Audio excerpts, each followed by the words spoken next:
तो भाई Thailand immigration की एग्जैक्ट रिक्वायरमेंट आखिर है क्या? इस पे हज़ारों वीडियोस है, लेकिन कन्फ्यूजन फिर भी बना रहता है कि भाई एग्जैक्टली कितनी कैश कैरी करनी है, होटल या हॉस्टल बुकिंग कितने दिन की करनी है, रिटर्न या आगे की फ्लाइट चाहिए या नहीं चाहिए। ये सारे कन्फ्यूजन हमेशा बने रहते हैं और वो आज भी है भाई। ये सारे कन्फ्यूजन दूर करने के लिए थाईलैंड इमिग्रेशन ने ही उनका खुद का वीडियो बना दिया है और उस वीडियो में सारी चीजें उन्होंने क्लियर कर दी है। थाईलैंड को आखिर ये वीडियो क्यों बनाना पड़ा, तो उसका रीजन है भाई ये। Immigration reviewed our travel history because we've spent a lot of time in Thailand previously. But the official reason we were given for being denied was lack of sufficient funds. In that case, the traveller couldn't show the required 20,000 baht in cash as stipulated by law. ये जो lady है उसको entry deny कर दी गई थी Thailand immigration ने। ये foreigner है, इंडियन नहीं है, और उसको जो रीजन दिया गया वो रीजन ये था 20,000 थाई बात इन कैश नहीं दिखा पाई। अभी देखते भाई एग्जैक्टली थाई इमिग्रेशन के हिसाब से क्या एंट्री रिक्वायरमेंट्स है। 1. Passport validity at least 6 months. This is the standard in the national requirement. जो भाई सबसे पहली रिक्वायरमेंट है वो है आपकी पासपोर्ट वैलिडिटी। आपका जो पासपोर्ट है वो कम से कम 6 महीने के लिए वैलिड होना चाहिए from the date of your exit to Thailand. यानी कि आपकी जो 6 महीने की वैलिडिटी है वो वहां से काउंट होगी जो दिन आप थाईलैंड एग्जिट करोगे। To be on a safer side 6 महीना कट टू कट रखने के बजाय थोड़ा ज्यादा ही रखना वैलिडिटी, ठीक है। तो ये थी भाई पहली requirement. 2. Clear purpose of visit. Tourism, short-term business, or visiting friends. Just state it clearly and honestly. Unclear answers may raise suspicion of illegal work. तो भाई नेक्स्ट रिक्वायरमेंट है क्लियर पर्पस ऑफ विजिट। यानी कि आप जो भी purpose से Thailand visit कर रहे हो वो आपको क्लियरली मेंशन करना है। कहाँ मेंशन करना है वो भाई आपको इमिग्रेशन पे पूछेंगे कि आप थाईलैंड में क्यों आए हो। ऑब्वियसली अपना जो रेगुलर पर्पस होता है वो टूरिज्म होता है, तो आपको क्लियरली बोलना है कि भाई मैं ट्रैवल करने के लिए आया हूँ, मैं टूरिज्म के लिए आया हूँ। लेकिन अगर आपका कोई और पर्पस है तो मेक श्योर आपके पास उस पर्पस के रिलेटेड वैलिड वीजा हो और वो आप क्लियरली मेंशन कीजिए। 3. Proof of exit. For the 60-day visa exemption, you must show a confirmed ticket leaving Thailand within 60 days or within 90 days if you plan to extend your stay. सो भाई next requirement है proof of exit. आपने बहुत time सुना होगा कि भाई return ticket मांगते हैं या फिर ऑनवर्ड जर्नी की टिकट मांगते हैं। सो भाई सारे जो देश है उनका फंडा एक ही रहता है, आप हमारे देश में इलीगल स्टे तो नहीं करने वाले हो, तो उनको सिर्फ यही मेक श्योर करना रहता है कि भाई तू यहाँ से जाएगा। उसके लिए आपको क्या दिखाना है, एक तो आपकी रिटर्न टिकट आप दिखा सकते हो कि भाई जहाँ से मैं आया हूँ वहाँ मैं रिटर्न जाने वाला हूँ, या फिर आप ऑनवर्ड जर्नी की टिकट दिखा सकते हो, यानी कि मैं किसी और देश में जाऊंगा। मुद्दा यही है कि भाई मैं तुम्हारे देश में नहीं रुकूंगा, मैं आया हूँ 10-15 दिन के लिए और वहां से बाद में मैं निकल जाऊंगा। बस वो उनको मेक श्योर करना रहता है। लेकिन मेक श्योर भाई जो भी आपकी टिकट हो वो कंफर्म्ड हो। मैं डमी टिकट बिल्कुल भी एडवाइस नहीं करता, ठीक है। कुछ वीजा अप्लाई करने के लिए डमी टिकट लगा देते हैं, वो ठीक है, लेकिन ये वाले पर्पस के लिए भाई डमी टिकट थोड़ा रिस्की हो सकता है। तो मेक श्योर आपकी जो भी टिकट हो वो कंफर्म्ड टिकट हो। सो भाई अगर आप मेरे चैनल पे नए हो और आपको थाईलैंड के कंटेंट में इंटरेस्ट है तो एक सब्सक्राइब ठोक दो और इंस्टाग्राम पे भी फॉलो कर देना। 4. Proof of funds. For tourist visa or 60-day visa exemption, travelers are required to have 20,000 baht per person or 40,000 baht per family.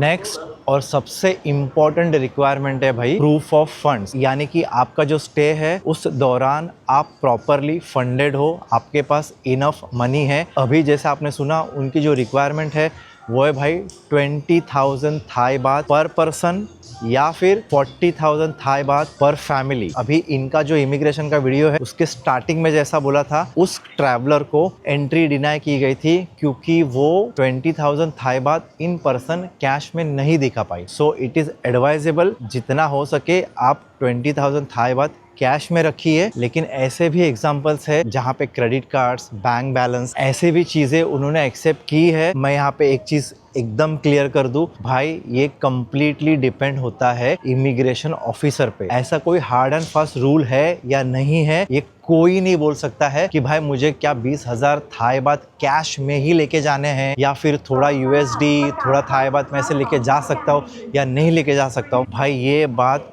कोई भी नहीं बोल सकता है। क्योंकि ये कंप्लीटली इमिग्रेशन ऑफिसर पे ही डिपेंड होता है। एक्चुअली उनका काम रहता है कि वो प्रोफाइल करते हैं, क्या आपकी ट्रैवल हिस्ट्री कैसी है, आपका अपीयरेंस कैसा है, बहुत सारी चीजें रहती है। ऐसा ना डायरेक्टली आपको कोई नहीं बोल पाएगा कि नहीं आपको कैश ही लेके जाना पड़ेगा, लेकिन जितना ज्यादा कैश रहेगा उतना बेटर, इतना मैं बोल सकता हूँ भाई।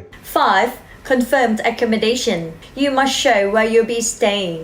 Hotel booking or a friend's address is all fine as long as it's verifiable. अगली रिक्वायरमेंट है कंफर्म एकोमोडेशन। वीडियो में उन्होंने वो चीज क्लियर नहीं की है कि आपको कितने दिन का एकोमोडेशन दिखाना पड़ेगा। कंफर्म एकोमोडेशन पे भी बहुत लोग कंफ्यूज होते हैं। जब हम थाईलैंड जाते हैं तो हम 2-3 सिटीज घूमते हैं। जो रेगुलर सवाल रहता है वो ये रहता है कि क्या भाई हमको सारे दिन की बुकिंग करनी है या कैसा क्या है। सो बेसिकली इसमें एक कॉमन चीज होती है भाई, आप एक रीजनेबल दिनों की बुकिंग कर सकते हो। जैसे कि अगर आप 10 दिन जा रहे हो तो एटलीस्ट 4 या 5 दिन की बुकिंग आपके पास होनी चाहिए। मुद्दा यही होता है कि भाई सामने वाले को आप पे भरोसा होना चाहिए। आप 10 दिन जा रहे हो और 1 दिन की बुकिंग करेंगे तो सवाल उठेगा ही ना। पॉइंट ये है कि जितने कम सवाल उठे उतना आपके लिए बेहतर है। तो आपका प्रिपरेशन ऐसे ही करना भाई कि सामने वाला आपको कम से कम सवाल कर सके। वीडियो में उन्होंने और एक चीज बोली, होटल बुकिंग या तो फिर अगर आप किसी दोस्त के घर रुक रहे हो वो भी चलेगा। पॉइंट ये है कि जो भी आप एड्रेस दोगे वो वेरीफाएबल होना चाहिए, यानी कि एक्चुअल में एग्जिस्ट करना चाहिए कहीं भी थाईलैंड में। सो भाई ट्रैवल करते टाइम ट्रैवल एक्सेसरीज बहुत इंपॉर्टेंट होती है, जैसे कि स्लिंग बैग हो गया, पावर अडेप्टर हो गया, पावर बैंक हो गया। ये सारी चीजें अगर आपको चीप रेट्स में चाहिए तो मैंने सारे प्रोडक्ट्स वीडियो में ऑलरेडी टैग किए हैं। जरूरी नहीं है कि आपको वही प्रोडक्ट्स खरीदने हैं, आप उस लिंक से कोई भी प्रोडक्ट खरीद सकते हो और आपका ट्रैवल आसान बना सकते हो। 6.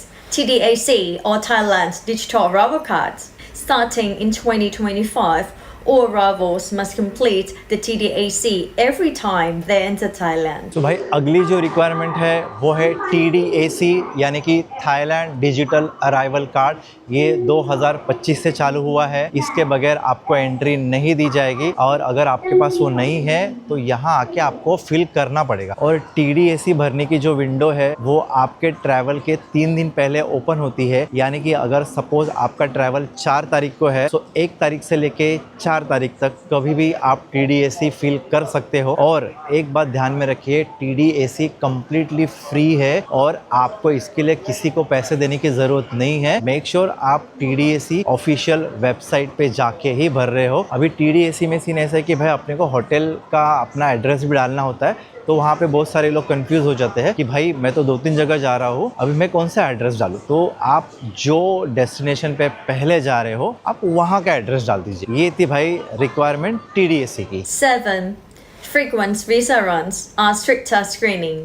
If you enter and exit Thailand excessively without a clear reason, immigration may question your intent. This is to prevent people from using tourist entry to work illegally. अब ये जो पॉइंट है भाई बहुत ज़रूरी है, फ्रीक्वेंट वीज़ा रन्स। बहुत से लोग क्या करते हैं, थाईलैंड में उनको लॉन्ग टर्म रहना है और वो रहते हैं टूरिस्ट वीज़ा पे। टूरिस्ट वीज़ा का सीन ऐसा है कि आपको तो 60 डेज का एग्जाम्शन है प्लस 30 डेज आपको एक्सटेंशन में मिलता है, तो वो 90 डेज हो गए। तो कुछ लोग क्या करते हैं, वीज़ा रन करते हैं। अभी वीज़ा रन मतलब क्या, 90 डेज जैसे ही हो जाते हैं 1-2 दिन के लिए वो बाजू के कंट्री में चले जाएंगे, लाओस कैम्बोडिया, वापिस आ जाएंगे थाईलैंड टूरिस्ट वीजा पे। ठीक है, इसको बोलते हैं वीजा रन। ये जो प्रैक्टिस है उसको थाईलैंड डिस्करेज करता है, बहुत ही शार्प नजरों से देखता है। तो अगर आप ऐसी चीजें करोगे बार बार तो भाई आपको एंट्री डिनाई भी कर दी जा सकती है, यही इसका मतलब है। सो मेक श्योर अगर आपको लॉन्ग टर्म रहना है तो आप एक प्रॉपर वीजा पे रहिए, ना कि ये वीजा रन के झंझट में पड़िए। भाई अगर आपकी थाईलैंड की ये